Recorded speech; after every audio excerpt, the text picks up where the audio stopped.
Guys, Peter for Nigeria has publicly challenged Tinubu on his interview today on Channel Television, said that if Tinubu truly loves Nigeria, as he claims on his Independence Day speech, he should allow free, fair, and credible election. Just watch this interview, it go bust your head. President Tinubu is saying to you, you are the future of Nigeria. Continue to dream big. Do his programs and policies inspire you to dream big? Peter. No, they do not. And I have had that statement for far too long, to continue to dream big. Thank you for having me, but let us state clearly that once Nigeria stops to glorify mediocre and incompetence in leadership, then we will begin to make progress. Because it is said that repeating the same action and expecting a different result is insanity.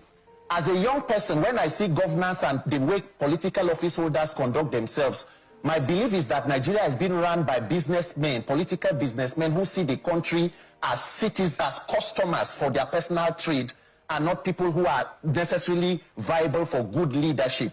Because it is unfortunate that 65 years after independence and 26 years after democracy, these are the same kinds of tales we hear. If the president is truly interested in laying or building a country that works for people, it is not about handing out cash or handing out bailouts or whatever to the youth. As my colleague rightly said, the issues of youth are the issues of Nigeria. Youth do not exist in a vacuum. We have families, we have mothers, we have siblings.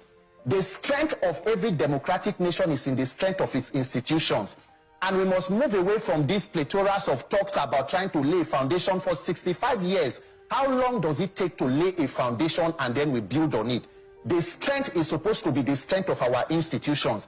And when I look at the President Tinubu administration, two things come to mind and I'll quickly tell you. Number one, the action of the president on the state of Rivers State.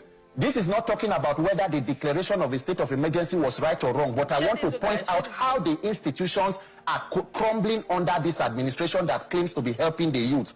The presidency woke up and suspended a duly elected governor and swore in a sole administrator before the National Assembly ratified.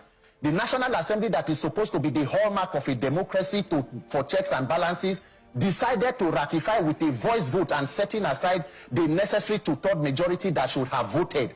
And then the judiciary, that is supposed to be the last hope of the uncommon man, for 6 months was unable to sit and look at whether how legal or legitimate was the declaration. So across board, in a country that wants to produce a society viable for the youth, we are seeing executive, legislative, and judicial recklessness and irresponsibility. So for me,